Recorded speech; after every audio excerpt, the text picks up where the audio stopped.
Play line go. I should have done is turned the mic off before I put it on my head. That probably would have been a good idea. All right. Well, we're going to start out with a word of prayer. Connie and Leonard aren't able to make it tonight because Connie's having some issues with her legs. I went and saw her yesterday. She's doing somewhat better. We need to pray for her. And then my wife won't be here tonight because she was hoping to pack today, but they went to my kids' physicals and they had to get shot. It took them 3.5 hours to get shots because of the backups in the hospital and all kinds of things. She didn't get home until almost 4 o'clock. So she said, I've never been for the kids' well checkup for 3 hours. I'm like, okay, I'm glad I didn't go. But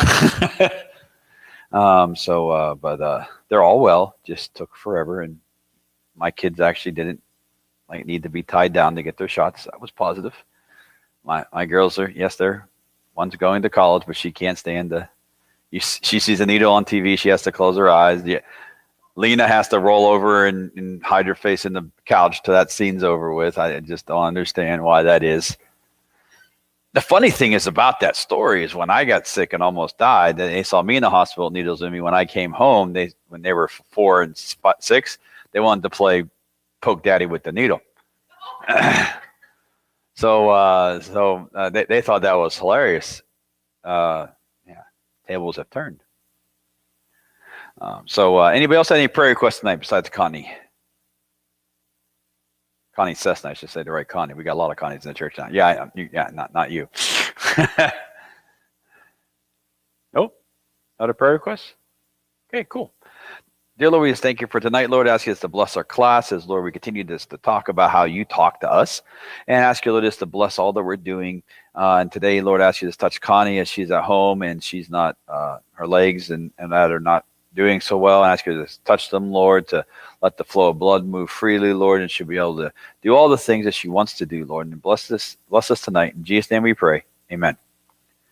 All right. So next up, I got to grab my stuff, which is way over here. And in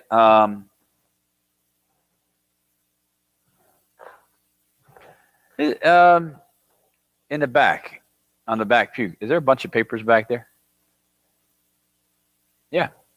So while she's doing that, I need to get you up to speed about what's going to happen next week. Pastor Zane will be in here doing class. Any piece of papers there? They must be upstairs. Okay. I brought all the dreams that people were giving me in, but I guess I left them. Are you actually going to walk up the steps? Wow. But next week, pastors, we will have Wednesday night. We also have Sunday night. I said Sunday night. We wouldn't have Sunday night, but we will have Sunday night now because Lloyd came in the office yesterday. And he was all, I guess, giddy, for lack of a better term. Renda's looking at me, and he was so excited about how he got to preach a couple weeks ago and this. And then he said, hey, anytime you need me. And I said, well, you want to do Sunday? And he was talking about how Sunday nights he loves that we do fellowship and that. And I was like, you haven't been here on Sunday in a while, but that's okay. But he said, hey, I can do it. So Sunday night he's going to start in John chapter 9, 10, somewhere in there. So if you want to come out and then do fellowship. Okay, so I don't know where I put my stuff. Okay. All right. I had it back there, and I thought I took it up there. Yeah, you can go look in my office. I don't think it's there. I cleaned my office up. I don't know. Did I put it up here on the pulpit? Would I do something like that? Hey, guess what? That's what I did. Yeah, there we go. I don't use the pulpit on Wednesday. I don't know why I put it on the pulpit. Okay, there we go. All right, if we get to that. And then I had a request. In the fall, we're going to talk about spiritual gifts, how they're used. There's 1.7 trillion combinations. No, we're not doing it for 1.7 trillion Wednesdays, but we will take the next 23 Wednesdays to talk about each one, how they're supposed to work. So here's the cool thing. If that's one of your spiritual gifts, we're going to, and those of you who have that gift we're talking about, I will, in the church, invite them out specifically for a night or watch online. And we will be doing that on Wednesdays. But also some people have been asking, they miss kind of the headlines, and especially a lot of things been happening already. So I'm probably going to start out each night with a headline and then go into spiritual gifts. Does that work for everybody? Just one. Just one. Sunday morning when I did the thing about Virginia, Everybody, I had a bunch of people say, "Man, we miss you doing that." Okay, okay. So but that's okay. That's a good thing. So we'll do a one headline where we talk about what's going on in the world, how we share our faith, and then we'll spend the rest of the night talking about the biblical example of each gift. Now that's very critical. Some people say, "Oh, I know what spiritual gifts are." I've talked to so many people, and you can ask them what this gift is, and you'll get 17 different answers about what the gift is. You know what? God gives clear examples of every gift in the Bible and how they're used. And guess how many ways there are to use each gift? Particularly one way, usually. Now you combine with other gifts, you can have different combinations of doing things, but typically each gift, God is pretty good about this gift works this way. Okay. All right. That's how this gift works. Now, when you combine it with something else, then you have a little wrinkle. But you got to combine this gift goes this way, this gift goes this way. So when God smushes the two together in your life, you can see how they're supposed to then create this other tangent. Like I said, 1.7 trillion tangents are possible. We will never, ever exhaust them all. If you have something specific about those gifts, you can ask. Now, here's the deal. I don't move in that gift, so I just not come that Wednesday. You need to know how other people move, because here's the deal. If you don't know how it's supposed to be used, you won't seek out that person who has that gift. All the gifts have to be active in the church. That's why he gave them to the church. Now, gifts to be active means you have to what? Use them, right? And a lot of people believe in the gifts, and they'll say, I got this gift. Great. Use it. No. I mean, I can't tell you how many years I've been in ministry. I've heard that. Actually, when we did did the gifts test years ago, I had some people tell some other people, tell me they weren't going to take the test because they were afraid that I would ask them to do something. I'm like, I'm not going to ask you to do anything. God's going to ask you to do something. And when you use your gifts, you're more happy. Most people are miserable in their life with God simply because one of two things. Either they're totally inactive whatsoever and they're not using any gifts and they're wondering why God doesn't move in their life. Or what's the other one? No, not too busy. Yeah, more like they think they know what their gift is, and they're like a round peg in a square hole, and they're frustrating themselves because that's not what God called them to do. I remember one time I was at a conference, and I was with a pastor friend of mine, and they did this whole thing, and he was so sure what God had him to do. And when he took the test and took everything out, he found out that's not who he was. And he was mad.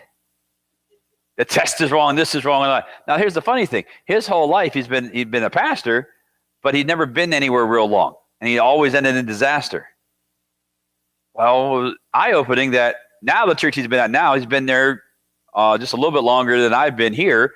And it's like, wow, he's actually moving in what God actually asked him to move in. What a massively, life-changing experience. But it even happens to pastors. It happens to all of us. I know this is who I am. This is what God called me. Like, well, okay, But sometimes because we sometimes have a hierarchy of gifts. This gift's more important than this gift. And that can't be the case.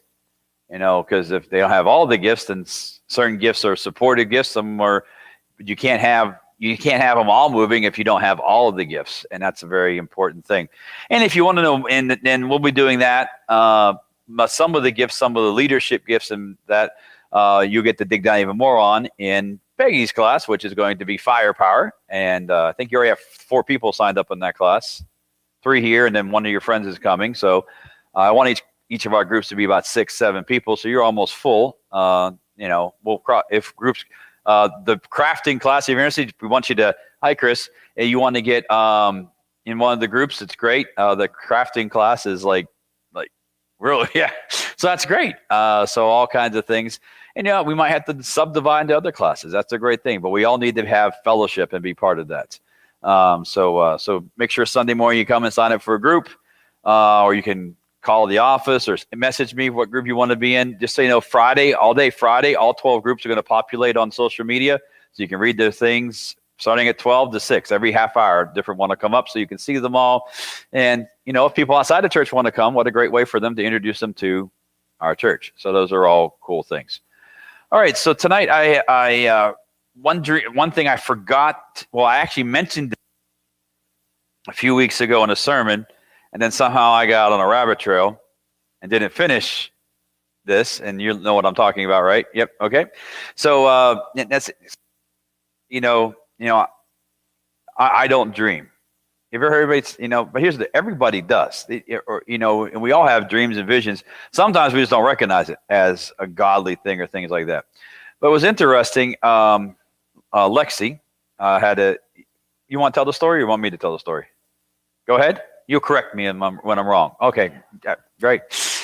Well, and I don't know why I got off it. I know it was a point, and then somehow I lost on stage. Because after the service, you came up to me and you said, "Hey, you started and didn't finish the story." So now, if you don't know who Lexi is, you haven't been here very long. She has a very big presence. Yes. And there's nothing wrong with that. She's a very matter of fact child, which is fine. Nothing wrong with that. Every Sunday I walk her over to the children's church, and I hope she's close to the door, because when she's far away from the door, she runs at full speed and jumps in me. And there's going to be a day and age where I can't handle it anymore. But she was questioning her faith. Was Jesus real? And she came. Her grandma said she didn't believe Jesus was real, right? You get that right?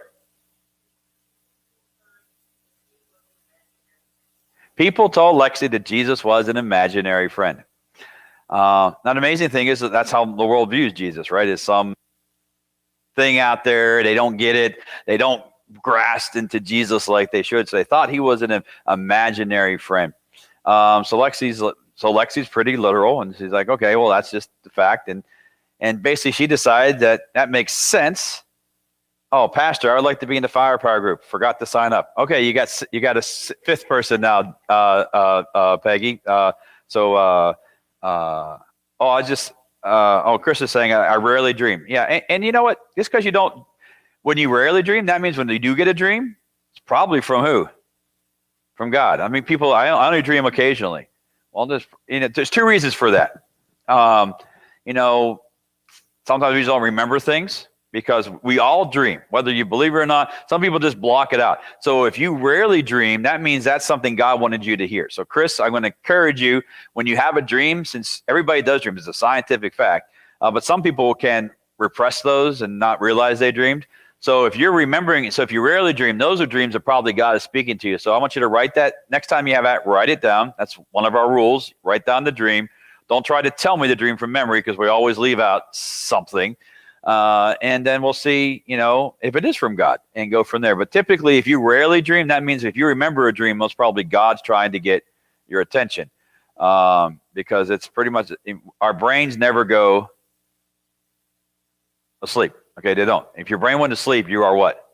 Dead. Okay, so it's always active, and those things happen. So actually, if you rarely dream, then you're actually, God's trying to get through to you, most probably, in that type of thing. If everybody does dream, some people just don't have that long-term memory of all the different dreams and things like that, and that's what happens. So it's not actually, for you to rarely dream might not be a bad thing. You just might be, God's helping you remember something, because He knows that you don't remember all the other ones.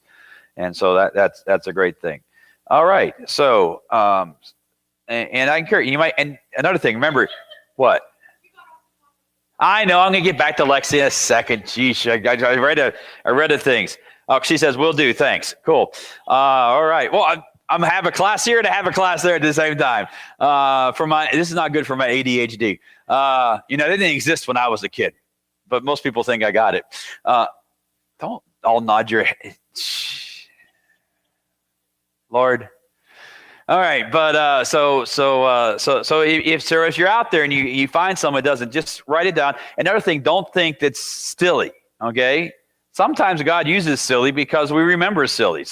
Write it down and let's see, and then we'll use the Dream Dictionary and use our knowledge and use what the Bible says and see if we can come up with what God's trying to tell you. Because God says you will dream dreams and see visions. That's just he wasn't like Samuel. He said what? All of your sons and daughters and all of your sons.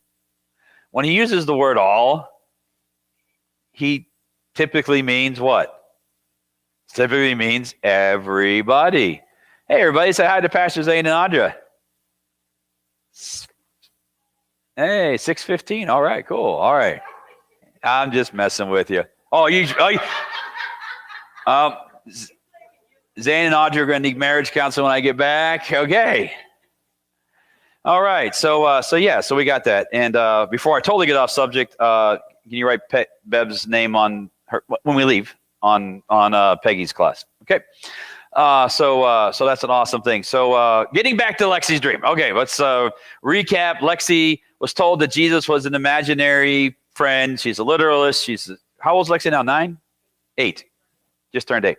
And so she came and she says, I believe he's an imaginary friend. He's not real, because Lexi's basically, her mindset was, being a child, well, I haven't really seen him. Okay, I read stories. School, I read stories, and maybe he's just a story. So she was kind of adamant that she didn't believe in Jesus anymore, right? Okay, so now we're caught up to the thing. So Lexi goes to bed that same night, if I remember correct.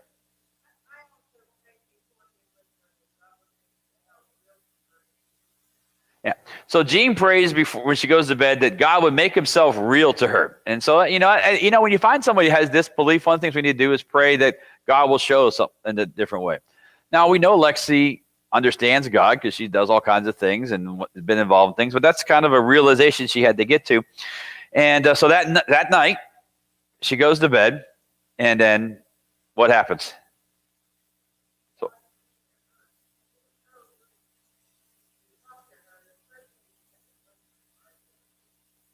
So for those online, he said, so she went to bed, and then was it God or Jesus?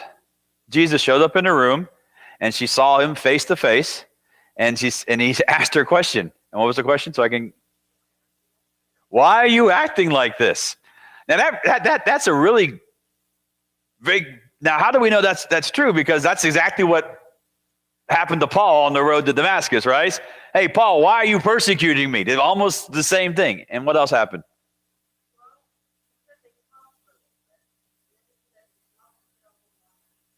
So they talked for a little bit, and then Jesus said, come and sit up on my lap. And when she went up to get on his lap, that's when she woke up. And now Lexi is totally on board with it. Amazing. And actually, she as a kid, she actually signed up for the Dreamers R Us class. Yeah.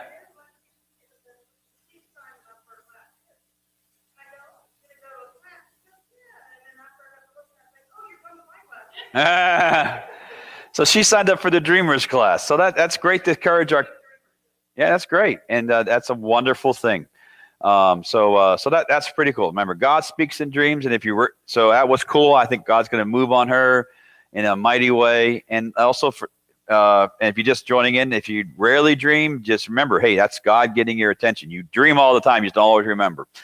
Okay, so before we go on to the one from last week, your Bible, Acts chapter 10, talk about another dream in the Bible. They say next week, Pastor Zane will be doing the class. You don't have to talk about dreams and visions if you're not comfortable with it. Or I know we're kind of a really deep dive. I told him to preach something he's done in the past that he's comfortable with, and so bring your apples and your tomato. No. So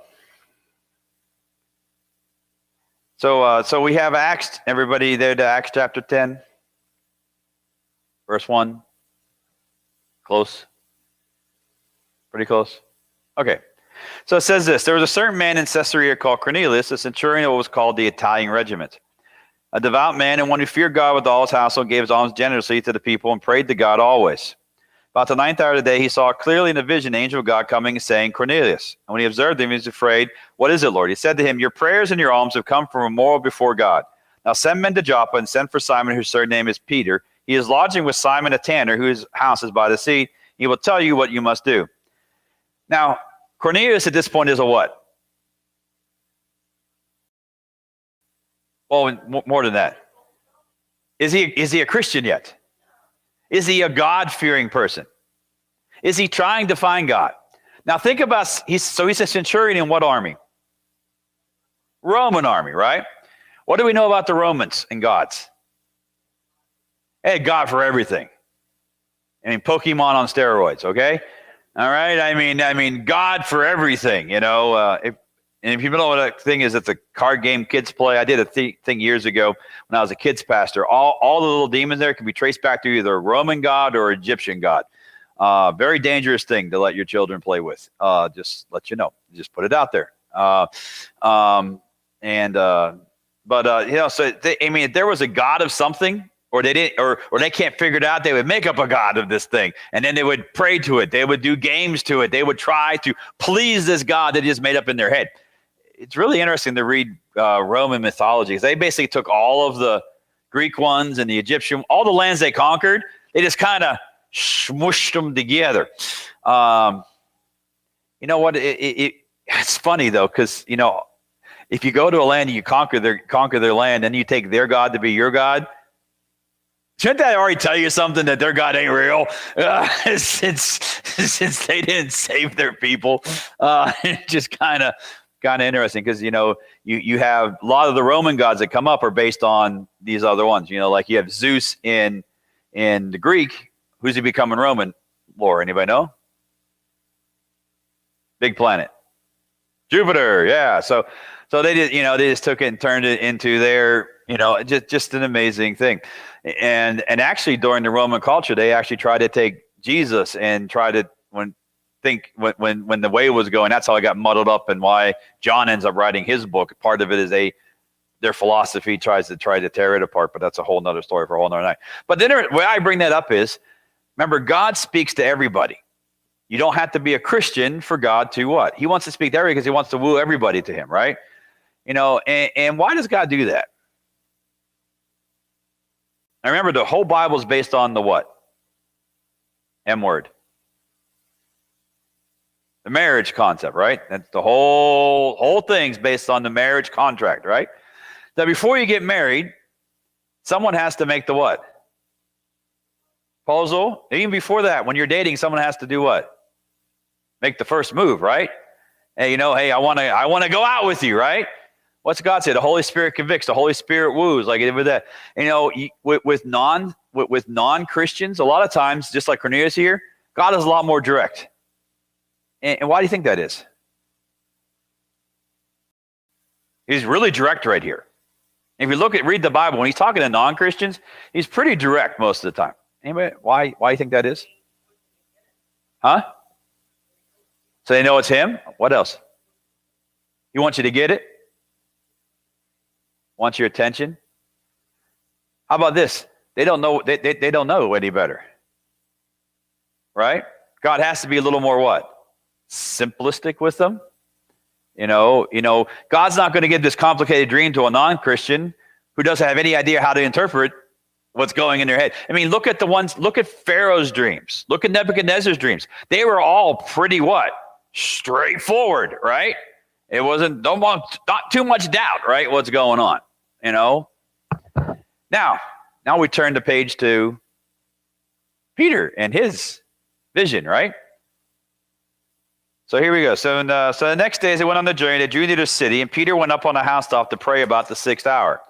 He became very hungry, and he wanted to eat. But that when they were made ready, he fell into a trance, or better translated, what? Vision. Okay, visions are when you're in a prayer state awake. Dreams are when you are sleeping. And he saw heaven opened, and an object like a great sheet bound at the 4 corners descending to him and let down to the earth. And all were four-footed animals of the earth, wild beasts, creeping things, and birds of the air. And a voice came and said, "Rise, Peter, kill and eat." But Peter said, "No way, Lord, for I've never eaten anything common or unclean." And the voice spoke to him again a second time, "What God has cleansed, you must not call common." This was done 3 times, and the object was taken up into heaven again. Now while Peter wondered within himself what this vision which he had seen had meant, behold, the men who had sent from Cornelius made inquiry for Simon's house, and he stood before the gate. So let's talk. So now Peter gets a vision. Now Peter was Jesus' what? Right-hand man, right? Upon this rock I will build my church. You know, was Peter his original name? No, because he changed it to what? Your rock, the stone, Cephas, all those things. Jesus. So he takes some special interest in Peter, right? And when the Holy Spirit falls in Acts chapter 2, who's the main speaker? Peter, it's not a trick question. Okay, Peter's the guy who stands up in front of everybody, and thousands get set over to the Lord. Because you remember, there's 120 in the upper room, is what the Bible says, right? But only Peter gets up and talks, so he's kind of like I'm going to run with it, right? It could have been any of them, but he's the guy to ran with it. But so he gives them this dream, but it's not quite as clear, isn't it? Why do you think God does that? Because it's important when we interpret our dreams, especially in this context. We're all Christians in this room. At least I hope so. Right, Paul? Yeah, I'm just messing with you.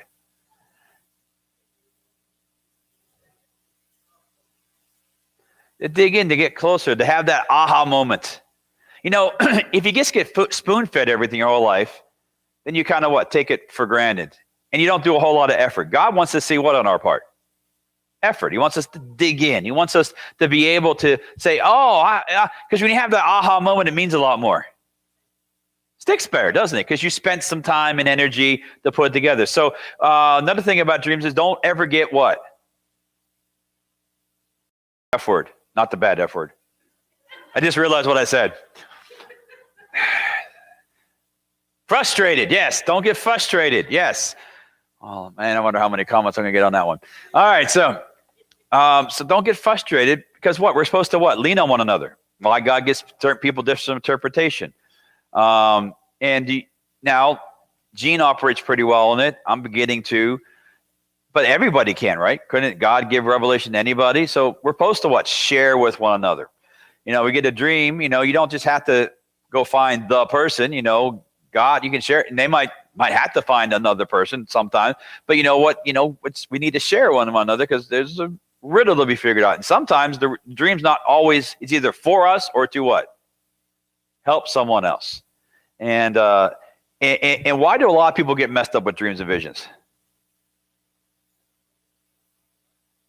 Focusing on one part, but even worse than that. It's in the hyper-Pentecostal movement, I guess you could call it.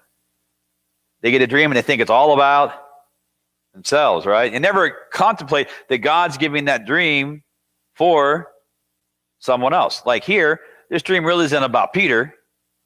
It's about going to help someone else.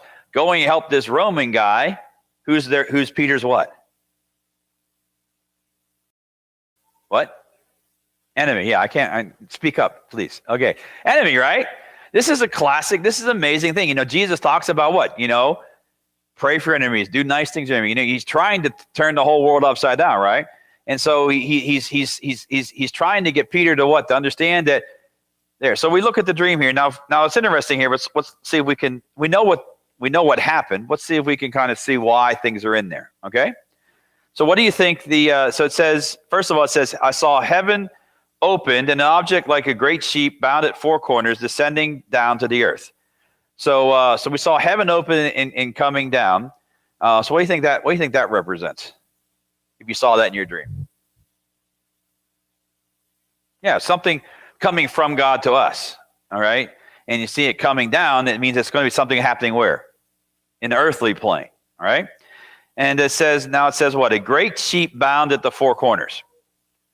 Now, a lot of people say it was a great white sheet.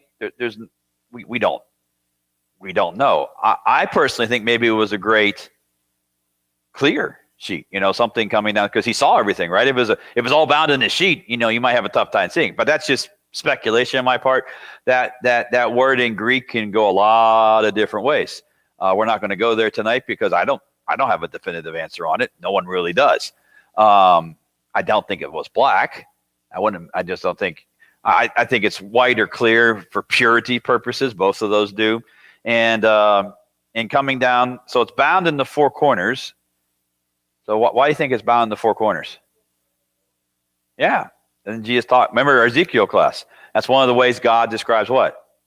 The earth. So what's he trying to, so by bound in the four corners, remember earth is a finite thing. Heaven is not. So heaven is unbound, but the earth is bound. Even though it's a circle, you'll find some people who believe the earth is flat. By the way, there's a church in this town that believes the earth is flat. They're really cool. Yeah. Some because they take the thing to four pillars, and so the earth is on four pillars and all this, and they believe the sun revolves around the earth, and it's like, yeah. I've met them. Actually, one of them came here for quite a while, and we had some neat conversations. So I get off track again. What else is new on a Wednesday night? So descending. So it's representing something, and then there are all kinds of 4-foot animals, wild beasts, creeping things, and birds of the air. What's really interesting about those four type of creatures? Remember, everything got to come biblically, right? Unclean, right? Not allowed to touch back in the Old Testament. Now you're not allowed to have those ones, right? And then the voice says, "Rise, Peter, kill and eat." Well, remember, Peter's just now. Remember, Peter's a guy like us. He's still learning the ropes. He hasn't gone to Bible college. He hasn't done a whole lot of stuff. He's just, remember, this is the time, chapter 10 and 11 is when Paul goes off to Asia for 9 years or 10 years and learns and comes back. So we're now in this period here. And Peter probably at this point, hate to say this, but he was like this when he was with Jesus too. He probably was, "Hey, look at me, Peter. I preach on Pentecost Day. I know everything." Have you ever met someone like that? Ever met someone like that in Christianity? Yeah, I used to be that person. Yeah, when I was 21. Yeah, I got my butt kicked a few times. All right, but you learn. You think, you come out of you think, I know more than the professor knows. No, you don't know more than the professor knows. He just gives you a whole lot of rope to hang yourself. Thank you, Brother Marino. Okay, so all right, but we have him and I are friends to this day, and eventually, by the time I was a senior, I was like, yeah, you know what, you're right. And yes, Janet.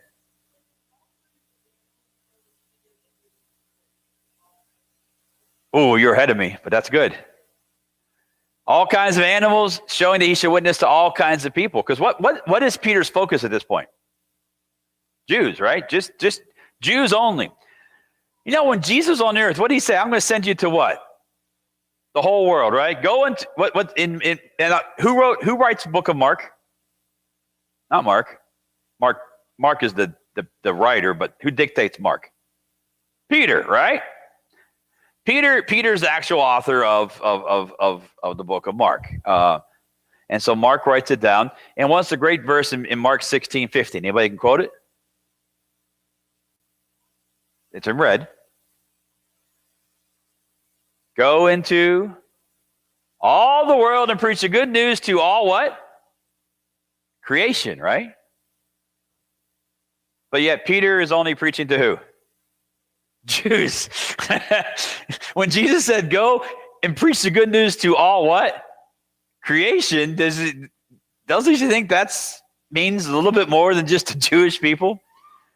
You know what? The Jewish population has never been greater than 0.02% in all of human history of the whole world. That means 99.98% of all people in the world aren't what? Jewish. You think Jesus wanted to exclude 99.98% of the population of the world? Was that it? Yeah, he doesn't want to exclude anybody. Okay, great. You're all like putting your heads down. So here he's saying, rise, kill, and eat. Now, what did we learn about dreams and visions? What number is really critical in a dream? 3. So what happens? 3 times. So what's God trying to do? And Gene's going like this. Yeah, he's trying to make a point. Taking the old sledgehammer to the head. Hey, get this. That what? These creatures, what he says, don't call anything common or unclean. So what's God saying? That nobody is unworthy, right? Or he's saying what else? Everybody is unworthy, but I came for everybody. Could go one of the two. Is you know what? Because what was part of the Jews' problem with accepting Jesus or accepting Gentiles in general? They thought they were better than them, right? When Paul comes to Jerusalem, they accuse Paul of bringing a Gentile into the temple. When he didn't do that, he was following the law. But they thought themselves as more higher. The whole book of Romans is an interesting study book. It's basically a war between the Gentile Christians and the Jewish Christian on who's better. The Jewish people say, we're God's people from the beginning. You're subservient. You know what the Gentiles' answer is? You killed Jesus, so we're better than you now. That's the whole premise of the book of Romans that Paul spends the whole time trying to unravel throughout the whole book. Very, very interesting book. I have a whole study on that we haven't got to yet because I have yet to get through John in 5 years. So imagine how long it's going to take us to go through Romans if we ever get to it. So we have those things going. And so Peter has the vision, right? Now, if you know the story, he goes to Cornelius' house, but does he realize why he's going? Doesn't quite get it right away, right? When does Peter get it? Anybody know?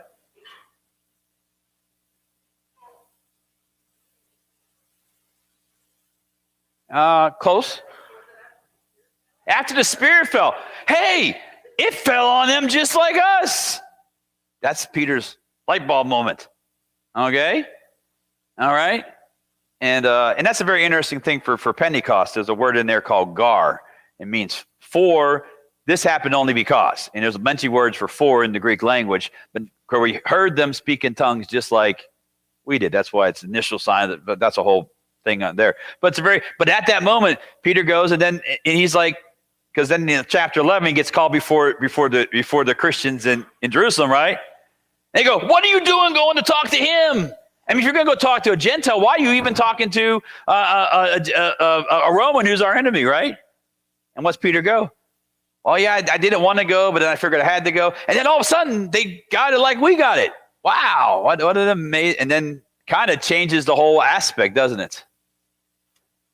And so it's very important, about dreams and looking at your dreams because when you're out in the world, people, when you hear someone talk about a dream they had, if they're talking about it, there's a good chance that God's trying to get their attention, especially if they're around you. And so they're probably going to be a little more literal because God's going to speak to them a little more literal because they don't really. Well, they need more of the straight A plus 1 + 1 = 2. And then God wants us to see these and kind of, because when Peter gets it, he has his aha moment. Then you look at the rest of Peter and what happens to the rest of his ministry. It flourishes. But he had to have that what? Aha moment. Probably was a little bit humbling too. Because then he probably thought back on the dream, this is what that meant. So sometimes when you have a dream and you're trying to figure it out, don't get frustrated. Always follow who? What God says. And sometimes he leads you on a journey because the journey is good. He wants you to do that. All right. So what time is it? 6:38. Okay. So you all have in front of you one of these, right? Except for them back there. Yeah. There you go, Renda. All right. So we talked about Lexi's dream, and that was it. And if you have kids or you have grandkids or you know someone, you're online, hey, when a kid comes to you and mentions a dream, kids are a lot more receptive to God speaking to him than us adults. Anybody know why? Kids are more open, right? Kids are like, they're more like, okay, yeah, I can believe in this, I can do this. And what happens when we become adults? We get jaded, don't we? Oh, God doesn't talk in dreams and vision anymore. God, tongues that died out years ago. Oh, miracles. I can't tell you how many times I laugh at church websites. We believe in healing if you have the faith to get healed. Almost all Jesus' miracles are people who were unfaithful, right? Because no one got saved until after he died and rose back from the dead. So he healed a whole bunch of what? Sinners, unbelievers, right? Faith has nothing to do with it. And some of them just wanted to get healed so they could be better, like the blind man on the road. Hey, Jesus, they just wanted to be healed so they could be better off going forward. And we also see that then as the apostles start healing people, right? The beggar at the temple gate, did he really believe in Jesus before he got healed? No, he just wanted what? Money, right? He didn't really want a healing. And after he got healed, then his life what? Changed. So interesting thing. So we had this dream that we talked about last week, and then on my trip I got a little more clarity on it. And so let's read it one more time. And now, Zane, you're not going to like the first line, but I understand. I got more clarity on that. But my ministry fizzled out, and this church's youth ministry ended. And then our church closed, and we moved to a smaller, shabbier church about a block away. It wasn't a town. It was a church that had closed. Jeannie and I were sitting at the street corner of the first church. One thing not taken was a yellow bicycle. It looked shiny and new, but was older style. It had a banana seat and had a backrest. It was left on the corner for anyone to take. Jeannie and I were taking a small black license plate, looking thing off of something. And someone put a hitch on Pastor Devon's car. He was doing a lot of moving. I just knew this somehow. Parking was limited in New Church, but there was a spot for me. When I walked in, I saw a small kitchen with somebody working in it. They were shadowy. I was disappointed in the size, and I walked in the next room. It had a 1950s era kitchen table and chairs. Joanne was sitting at the table. Her image was sharp and clear. Looking around, I saw the kitchen was bigger than I originally thought, with 3 distinct areas, all the areas connected with large windows into where Joanne was seated. All right, so we talked about last week a few things. First of all, it's not about my ministry. It's about what? God's ministry.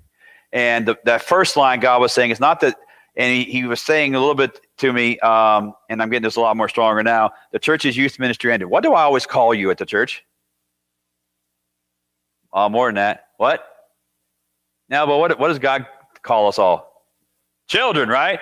We are never, ever, God never calls us adults in the Bible. No, never. You know, we're all kids, okay? And sometimes I think the older we get, the more we act like little kids in some things, just with more strength and more money and more other things that are behind us. And what God was saying here is not that the youth, because it came from Janet, who is relatively older. A lot older. Okay, I don't want to kill myself here. And God was saying he wants us to get beyond just focusing on our childish things. You know, where it says, hey, when you were a child, you ate like this. When you were a man, you became like this. Not that we ever become adult, but we should become better than what we are. And God was saying to me, this church for a long time is just kind of, and now that we're talking about spiritual gifts or dreams and visions, the last 4 months I've had a lot of things happen besides the house and the tax and things like that happening. And when something big, and then we had the prophecy, years 5 through 7, the revival would happen. This is a necessary change. We need to start living our spiritual gifts, our rights. Why we're going to talk about authority in September on Sunday nights. Why we're going to talk about how to use the spiritual gifts, because it's kind of gone by the wayside, and we just kind of been, feed me, feed me, feed me. Rather than, okay, I fed you. Now get off your butt and go do something. Because what happens if someone just feeds you and you never move around?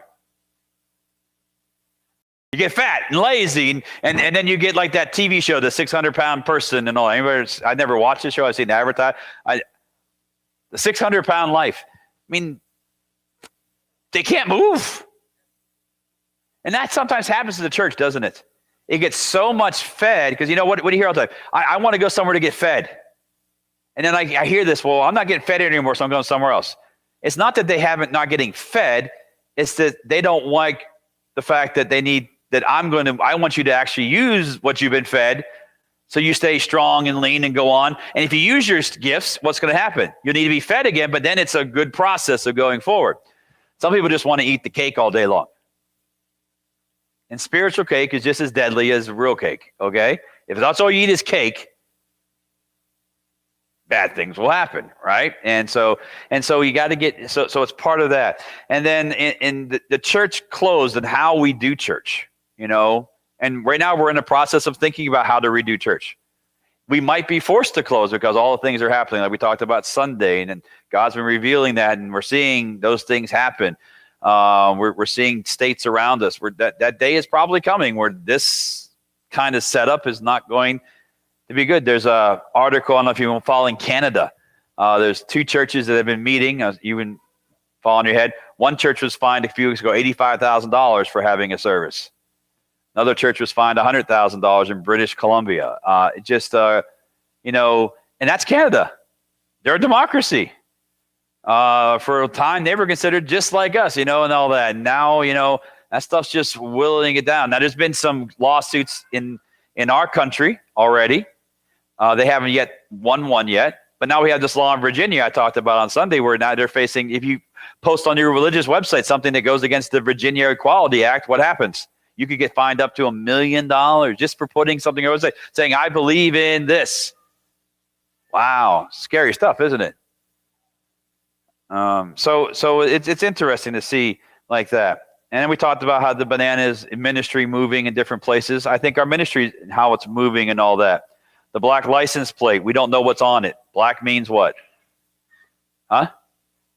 Death, sin. But in the vision, John Paul Jackson usually means it means mystery, a mystery behind it. Because we don't quite see it yet.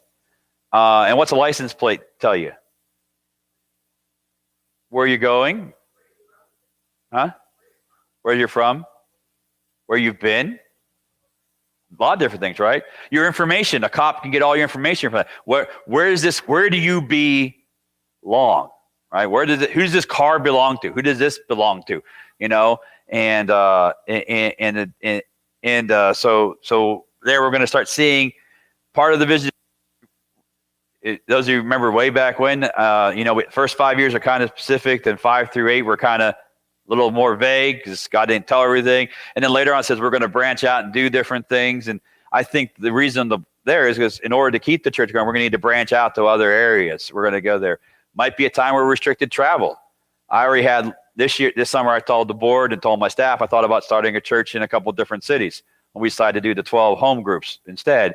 Maybe that day they're going to branch out and become churches. And we have to use that method to invade other cities because who knows what'll happen. You know, and then we talked about the hitch on Pastor Devin's car. Pastor Devin has to stop doing all the moving, and that's what we're trying to do with all that. But then here's the thing that God, when I was on the mission trip and I was praying, the mission trip was great. Well, there's some things that happened, but there were when I wanted to sit down and get ready for next Sunday, like Monday he gave me 7 sermons for September. And Tuesday I sat down to finish it, and then he brought me this and said, "I want to explain this to you." I'm like, oh, "Okay, Lord, I really don't. I mean, I have a schedule, Lord. Don't you understand? I got a schedule. I have to get this done and that done and that done. Okay, and you know what? You can't tell God you have a schedule. You just can't tell him. And here's the cool thing: how God cleared my schedule up. There was one day that one place we couldn't go to because they had an outbreak, and so I had a free morning off. I was like, Lord, I need time. And he's like, oh yeah, I'll clear this. And it just, wow, amazing. But on Wednesday I was worried. I'm like, I got one more day left. And then Friday and Saturday is drive 16 and some odd hours, and I'm not going to feel like doing anything. And then, of course, when I got back here, there was all kinds of issues with the computer that it didn't want to come on and all this. And, of course, that's going to happen, right? And got back at 4. I didn't get actually into my house till about midnight. It's just like I wasn't planning on doing that. But God cleared it up. But parking was limited to New Church, but there was a spot for me. What God's talking about, the new church, the church as a whole is what? I mean, God is only one church, right?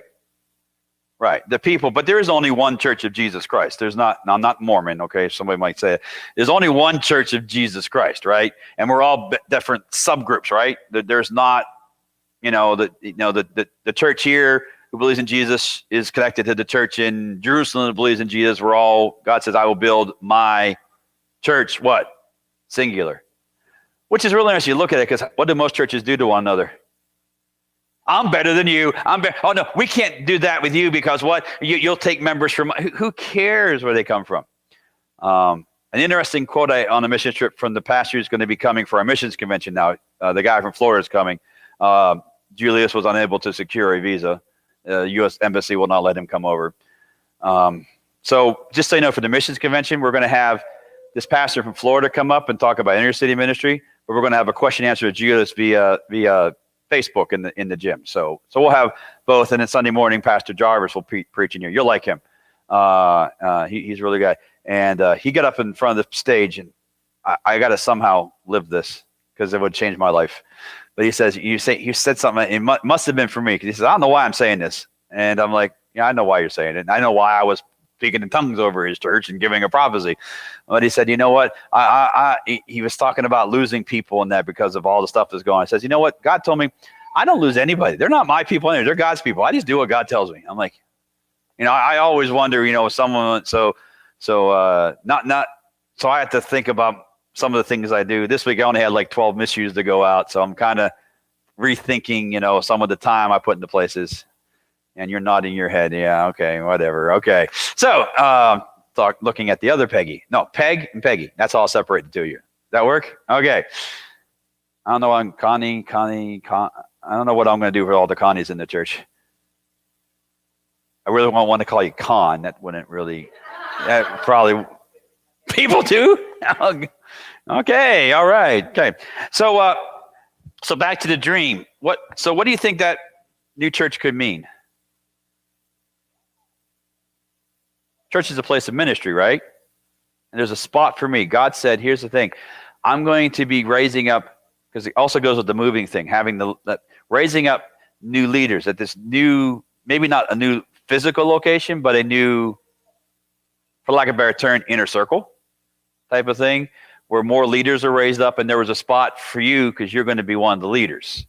Not, and doesn't mean there won't be others. I don't know how many spots there's going to be. But God was saying that if you want it, there's a place for you here to do something. And he's also speaking to me. I need to let more people run with things. And so I think I do a good job with that. Apparently, God's saying I don't do a good enough job with that yet. So that's kind of what I see with that. Anybody think that might be the case?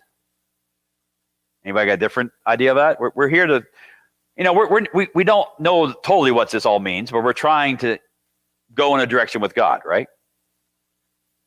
So then we go back into the kitchen, and that's where I see that the church is disappointing in size because it's a smaller group from the whole, but they have a lot more, the bigness inside, a lot more freedom, a lot more maybe responsibility, a lot more things to take care of, and God increases their stature, for lack of a better term. And once again, we talked about Joanne when I was in Texas years ago when I was senior pastor.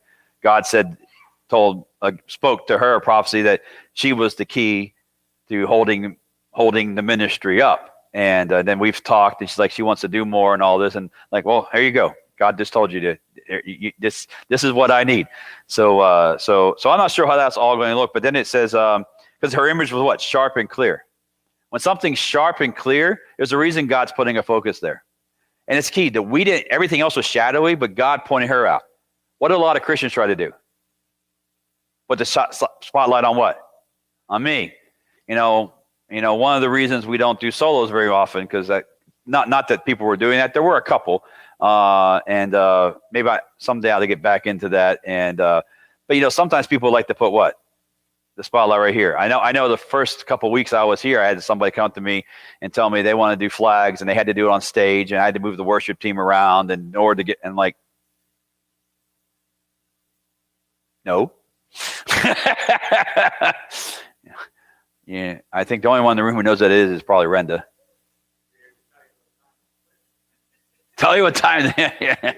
I was like, she said, everybody put me in the back and this and that. It's God, and I need to be front and center every week, and I'm more important than the word. When the I word comes in, you know what that happens? It's not a God thing anymore. I have no problem with flags. I've done it. I've done it myself. I've twisted them and done things when it's God, But you know what? You don't do it to draw what? Attention to yourself, because it's supposed to what? Glorify God. When you're in the worship service, everything's about God. It's really it's an individual experience in a corporate setting. Because if someone is worshiping their way, you're going to worship your. Is there a right or a wrong way to worship? No, not really, because we all have different personalities, different things, right? So when you're worshiping God, you're just focusing on Him. Can a husband and wife worship differently? Absolutely. Does it make one right or wrong? But do we sometimes think that? Yeah, we do sometimes. They're just not into it enough. If they were into it, they would do this. Oh, Chris goes, Giovanni, yippee, yep, yes, sir, yep, Chris, that's the guy coming. Yep, Giovanni Jarvis. So, but we have so it's about that, and letting God bring the focus on, and in the kitchen we talked. What's the kitchen mean in dreams? The heart of something. It's the heart of the house, right? Because where do you spend more time? There's two places in the house you spend more time than anything else. The bedroom and the kitchen, right? Bedroom, interesting, because that's where dreams and God talks, right?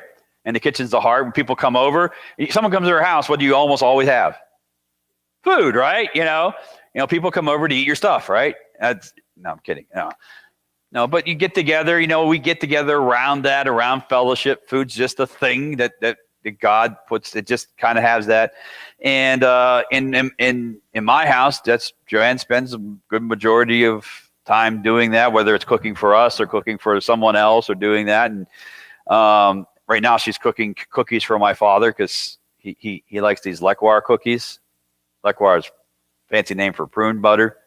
And so he only gets them when my wife makes them because hopefully my mom's not watching, but my mom doesn't make them anymore because she thinks they'll kill him. But dad wants them. One time, funny story. This is a funny story. My mom had gone somewhere, I forget where. We were in Florida, so my dad came down to visit. So my wife made him a batch of 48 of these giant-sized prune butter cookies. In the 2.5 hours it took him to get back to his Hilton Head, they were all gone. And he was sick for like a week. But he said, I would do it again. Because he said, if my wife saw them, I probably would never get the rest of them. So that'll be interesting. But and then the table talks about fellowship. God's saying the fellowship groups you're doing, they're going to be leaders who are then going to take the vision from one person to others and multiply into these other places, which is what we need to have, and bring others into the thing. And then there were 3 distinct areas connected with large windows people could see in. And then God was saying 3 distinct areas. Huh? 3 again. Yeah, but something else. In Christianity, what do we think 3? Trinity, right? And more focus on what God's all about. There's going to be a spiritual aspect, there's going to be a convicting aspect, there's going to be a manifestation aspect, there's going to be a, lack of a better term, a judgment aspect. We're not like judging people, but telling it how it is.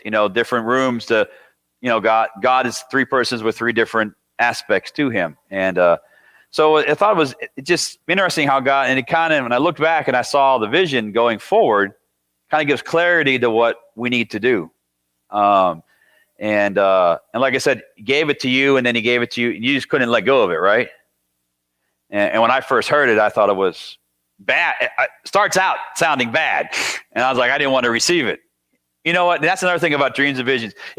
God does not give what? Yeah, nightmares. God doesn't do that, right? That's not. Now, does he tell you the truth? Now, because he tells you the truth, does that mean it's a nightmare? What's the definition of a nightmare? Something that scares you that hasn't happened and is not going to happen, right? It's fake. All right? That's what a nightmare is, okay? What God gives, sometimes he gives dreams that are what? That are going to push you in a certain direction. Not to scare you, but to say, hey, wake up type of things. And sometimes we confuse the two. And we look at it, that can't be from God because it's starting out not the way I want it, right? And that's how sometimes that's why people don't take dreams and visions seriously, because they try to look at it on the outside and say, that's not starting out the way I want it, so I'm just not going to receive it. Now, can you not receive it? Of course. I mean, it's up to you to receive what God is trying to say. But what about the dreams? You got to look at all the details, right? You got to not just look at the main point. Because I looked at it originally, I thought, the church is going to be a small church, it's going to be this. And he's talking about there has to be a small group of people rising up. Because he's telling me to get to the 1,000 you want to get to can't be on just a couple shoulders of your staff. There's got to be more into that.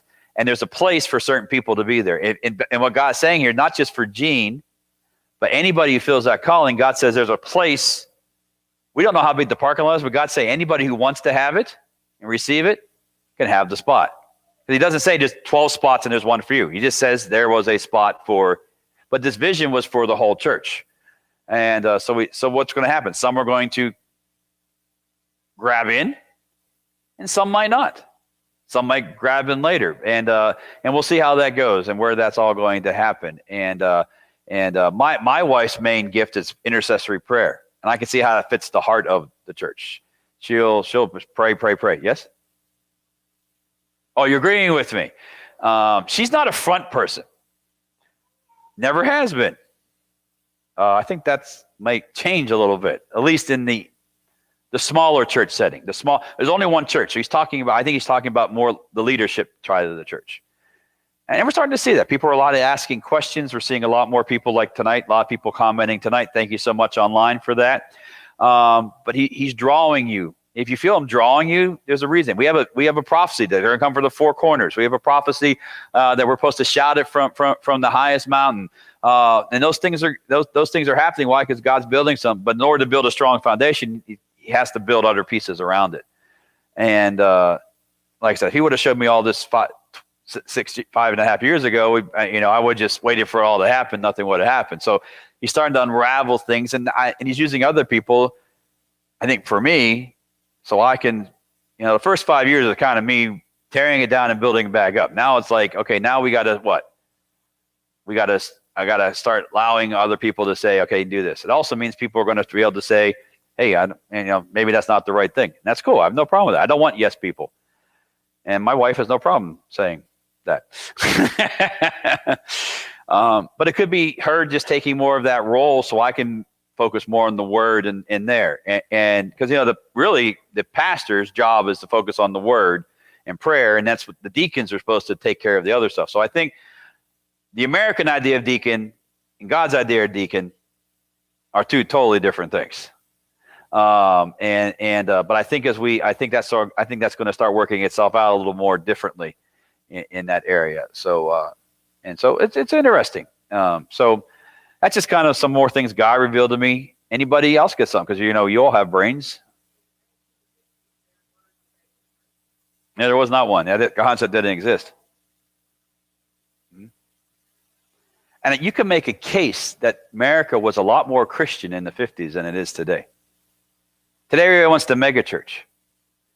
I pastored most of my career as a staff pastor in the mega church. Then God brought me here with some vision of them groundhog and a fence. If you don't know what that is, write me a thing. I'll tell you the whole story. I'm not going to go into it right now because it's after 7. But you know what? To get to the 1,000, I think it's going to be a bunch of smaller churches instead of being the mega church. Because what happens in the mega church? People can kind of hide, can't they? They can become pew sitters. When you're in a smaller church, people have to be more active, don't they? So the fact it's going to have to grow and do different things. I can see these 12 groups growing, and maybe people go there, don't come to church here, but that's their church. I don't have a problem with that. I'm good with that. Now the leader reports they're still covering. I hope none of the leaders become so big today. I think I prayed over the right people. But it doesn't all. We hope that all works out. Now I've been there, done that, been burned in the past. It just happens, but. You know what? But I'm just God's. I think the reason why all these provisions and prophecies, this thing goes along with the overall vision to kind of focus us a little more in the next steps. The revival is not going to be a Brownsville revival where 1,000 people come here. You know what? And you look, the Brownsville revival was great, but you didn't see a lot of discipleship in that. And one of my things, I'm big on discipleship. Our School of the Bible, our Monday night classes, our Wednesday night, our Sunday night, ours all tonight. More dig down deep. And I think that's missing when you get to the megachurch. You have small groups and you have that, but I don't think you have it on a lot. It's not as focused. So that's kind of where I see this coming, and the fact that where you came from and your background, it just seems to be that's what God's trying to help us get to. And part of the other process we had, what about the bus? People will be getting on at different stops in order to help us, show us how to get the bus to. I was at the driving wheel, and as people got on, they would tell us where the next direction would go. And you're a recent bus participant, right? And so it's interesting. Now, can I say, thus saith the Lord is exactly what it is?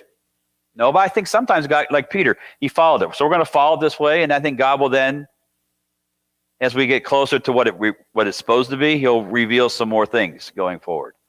But I no longer don't want to read it anymore. Now I've read it about 20 times since this, and it's like, oh yeah, that's what that means. And then matched it with the prayer dictionary, the dream dictionary. I'm like, okay. And then some of the words could go different directions. I'm like, and God's like, yep, they could. And when you're ready for that direction, I'll clarify with another dream from somebody which one you're supposed to go with. So especially like the bicycle. I'm like, okay. And on that, interesting, there's a dream that Gene has that we're not going to get to tonight. about buses showing up at your house? Where's that Janet? And again, that's Jean. Yep, hang on. I got it here. You don't remember? You wrote it down. I thought that was, when I read that today, I was just reading over and I was like, wait a second. Oh, no, it was a Janet dream. Yeah, okay. 2 full-size yellow school buses were parked out in front. So could we have the bikes as a core group that then make the buses come in? I don't know. So don't know yet. I just think it's interesting how God is revealing things. And as we started this class, we've had people online come up with things. We had people who are new Christians come up with things. So it really goes. So if you dream something, you remember what's rule number 1? Write it down, because if you don't trust your memory, because your memory will do one of 2 things: forget details or add details. Both of those things are bad, because that changes the whole complexion of the dream. Because once it's written down, it's what? It is what it is. Because God doesn't waste his words, and God doesn't ask you to help him. All right, so I thought that was, I like this class. It's cool. So we'll have one more class on the 25th, and after this, you want to continue this class, sign up for Jeannie's class, Dreamers Are Us. So I think with the groups I can start concepts and then go on into different areas. So it's just neat to see those things. All right, so remember that Jesus loves you, I love you, and you are awesome. I'm going to turn my microphone off now.